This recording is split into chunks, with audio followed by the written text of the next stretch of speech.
तो हाँ जी दोस्तों, नमस्कार, आदाब, वालेकुम सलाम, सत श्री अकाल। आज के लेक्चर 4 में हम पढ़ेंगे फिनाइलोक्रोमोसाइटोमा। ठीक है। ओमा ओमा के रिप्रेजेंट करते हैं मेरे भाई कैंसर। ठीक है। तो हम आज पढ़ेंगे फिनाइलोक्रोमोसाइटोमा। ओमा रिप्रेजेंट करता है मेरे भाई, ओमा जो होता है वो का रिप्रेजेंट करता है। ठीक है। तो ये कैंसर को, तो हम ये सिंपल सा फंडा, अगर बेसिक में बात करें तो हम आज क्या पढ़ने वाले हैं, कैंसर के बारे में। ठीक है। अगर अगर हम बात करते हैं कि कैंसर होता है तो क्या क्या होता है, लोकेशन इसका कहाँ पे है। तो इसका लोकेशन जो होता है वो होता है एडी एडेनल ग्लैंड। इसका जो लोकेशन होता है वो होता है एडेनल ग्लैंड। अब बताइए भाई, अब मुझे ये बताओ ये एडेनल ग्लैंड कहाँ पे है? भाई मुझे नहीं पता कि मुझे एडेनल ग्लैंड कहाँ होता है। मैं बेसिक से स्टार्ट करूँ। ठीक है। एडेनल ग्लैंड जो होता है, जैसे हमारी किडनी है, फॉर एग्जाम्पल ये हमारी किडनी है, इसके ऊपर भी कौन शेप का रहता है, ट्रायंगल शेप का। यहाँ पे होता है एडेनल मेडुला, ये होता है एडेनल ग्लैंड। अब इसमें क्या होता है कि कैंसर हो जाता है, इसमें कैंसर हो जाता है। This condition is also known as pheochromocytoma. ठीक है। इसे कहते हैं ट्यूमर ऑरिजिनेट हो जाता है फ्रॉम एडेनल मेडुला। एडेनल मेडुला में ट्यूमर का ऑरिजिनेशन हुआ। अब इसकी वजह से क्या होता है, कैंसर होगा। कैंसर का मतलब सिंपल सा बंदा, कुछ ना कुछ चीजों को वो बढ़ाएगा, कुछ ना कुछ चीजों को डिक्रीज करेगा। तो इसका लेवल इंक्रीज करता है कैटाकोलामाइन्स। अब जब ये कैंसर होता है तो कैंसर के समय में कैटाकोलामाइन्स का जो लेवल होता है वो इंक्रीज हो जाता है। अब ये कैटाकोलामाइन रिस्पॉन्सिबल किसके लिए रहता है, फाइट एंड फ्लाइट फिनोमिना। हमको सबको पता होगा, हम फर्स्ट सेम से पढ़ते आ रहे हैं, ट्वेल्थ में भी हमने पढ़ा होगा कि फाइट एंड फ्लाइट फिनोमिना कुछ होते हैं। जैसे कैटाकोलामाइन हमारे बॉडी में रिस्पॉन्स रहता है, जैसे हम एकदम से जा रहे हैं, ठीक है, रास्ते में जा रहे हैं, अगर हमें एकदम से किसी ने गन हेड पे गन रख दिया तो उस समय क्या होगा, सोचो उस समय क्या होगा। या तो तुम उससे फाइट करोगे या फिर फाइट करोगे, कौन रिस्पॉन्सिबल है इसके लिए, कैटाकोलामाइन।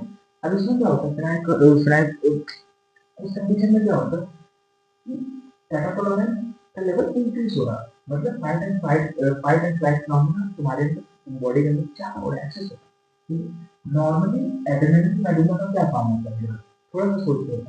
नॉर्मली एड्रेनलिन मेडुला होता है एपिनेफ्रिन सीक्रेट करता है, मोस्टली सबसे ज्यादा एपिनेफ्रिन सीक्रेट करता है, फिर नॉन एपिनेफ्रिन सीक्रेट करता है, फिर डोपामिन सीक्रेट करता है। लेकिन अगर इस एड्रेनलिन ग्लैंड में कैंसर हो जाए, थोड़ा सा कैंसर हो जाए, तब क्या होगा, नॉन एपिनेफ्रिन तब भी एपिनेफ्रिन सीक्रेट नहीं होता, पर खत्म, नॉन एपिनेफ्रिन सीक्रेट होना शुरू हो जाता है।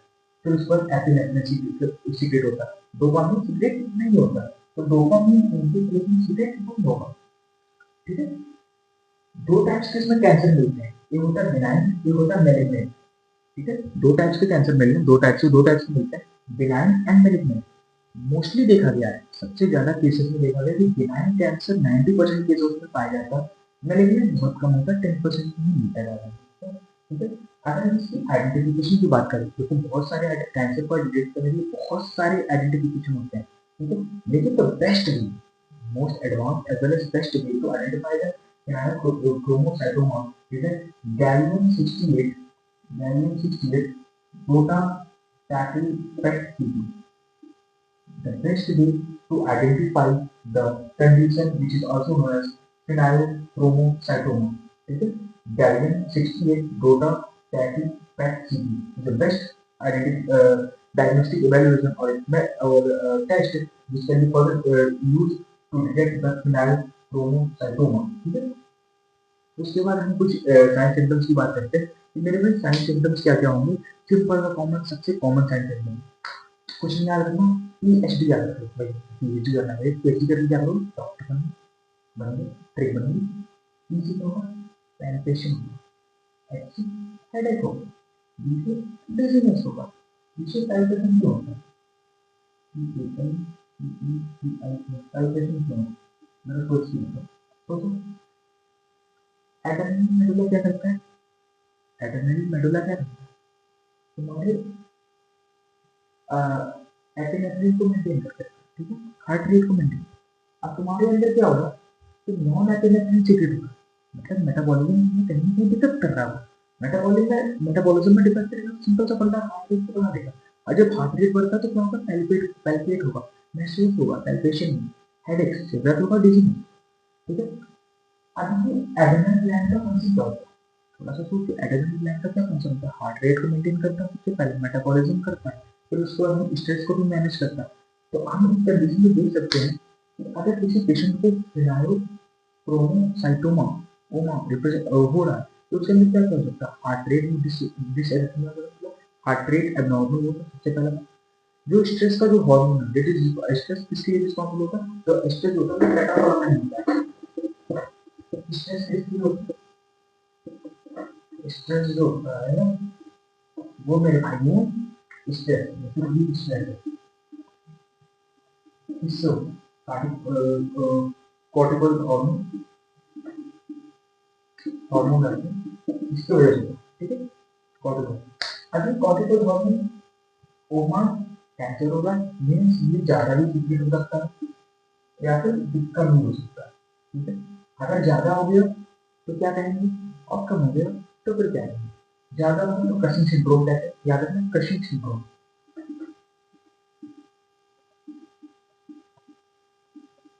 क्रशिंग सिंड्रोम कहते हैं, और क्रशिंग सिंड्रोम में क्या होता है? सिंपल सा ठीक है कि लेमन ऑन स्टिक, इसमें एब्डोमेन होता है काफी ज्यादा एनलार्ज होता है, एसाइटिस में जैसे हमने देखा बहुत ज्यादा काफी एनलार्ज हो जाता है पहले पर, और जो इंसान है तो पतला रहता है, लेमन ऑन स्टिक। इसका जो ट्रिक होगा, जो ट्रिक होगा लेमन ऑन स्टिक, ठीक है, ये होता है।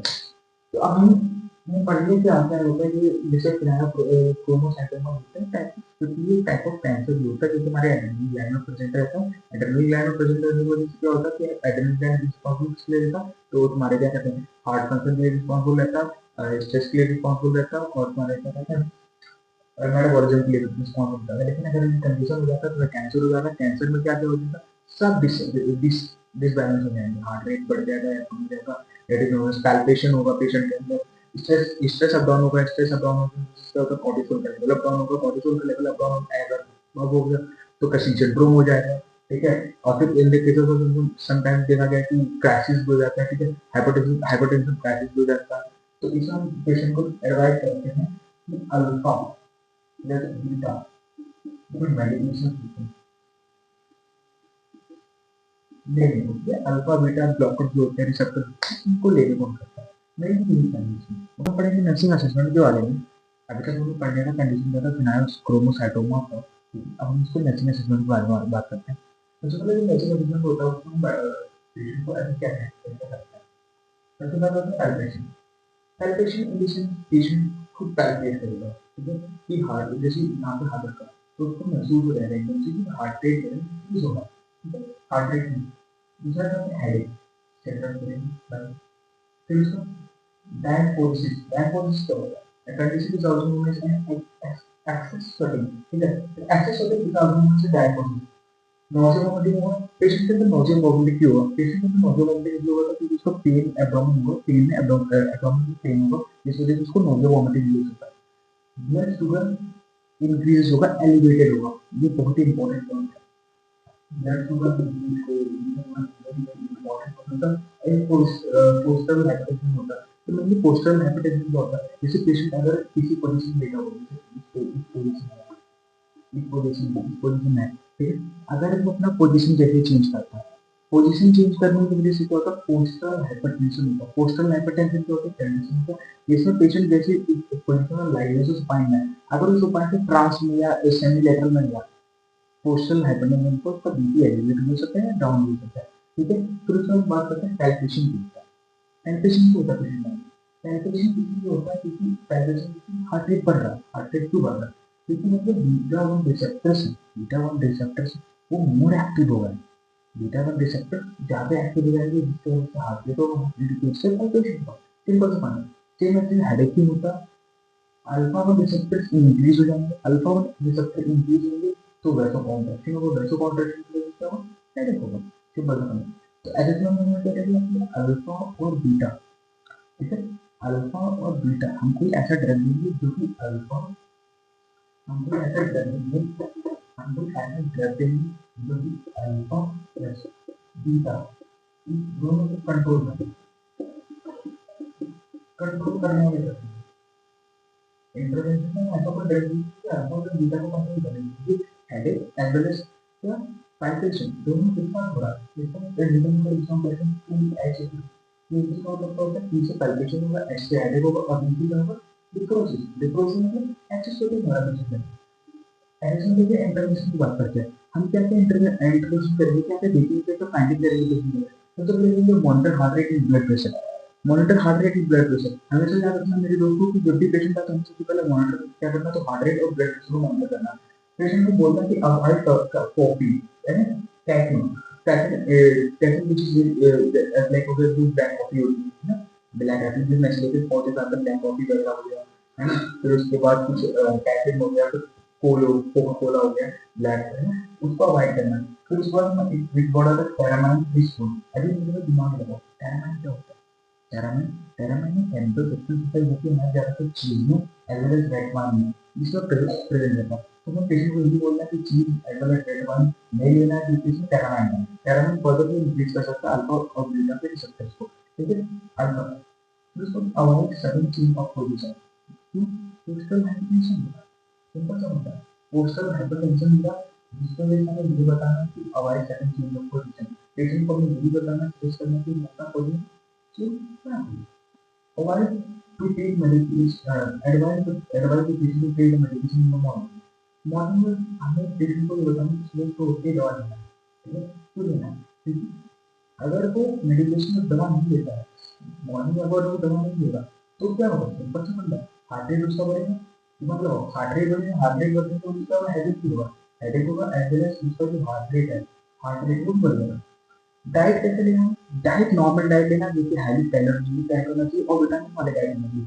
फिर उसको हम बात करते हैं प्रिपेयर फॉर एडेनिन एक्टोमी इसका लॉन्ग टर्म मैनेजमेंट फोकस नहीं किया गया है या फिर ज्यादा सक्सेसिव नहीं है मेनली इसमें सर्जरी होता है जिसमें हम करते हैं एडेनिन एक्टोमा एडेनिन जो है उसको काट के आउट कर देते हैं ठीक है। फिर उसके बाद ये avoid sudden change of position तो known as orthostatic hypertension. Orthostatic hypertension is also called orthostatic hypertension is a condition in which there is a change in the position can elevate or decrease the blood pressure ठीक है। उसके बाद हम बात करते हैं जिसमें मेडिकेशन मैंने अभी बताया था आपको alpha plus beta alpha blockers plus as well as beta blockers दोनों अलग अलग मेडिकेशन जैसे प्रोपेनॉल हो गया प्रोपेनॉल हमारा बीटा ब्लॉकर होता है ठीक है। अल्फा ब्लॉकर के जिसके जैसे मेडिकेशन होते हैं दोनों हम कंबाइन करके पेशेंट को देते हैं कि सुबह पेशेंट को मॉर्निंग टाइमिंग में उसको दवा को लेना है अगर वो दवा नहीं लेता आगे चल के दिक्कत हो सकती है। तो थैंक यू अगर आपको कोई भी दिक्कत हो तो आप मुझे डायरेक्ट कमेंट कर सकते हो इसके टॉपिक के रिलेटेड फर्दर इसकी जल्दी बहुत जल्दी आपको इसके नोट्स प्रोवाइड करके जाएंगे हमारे टेलीग्राम चैनल पे। Thank you.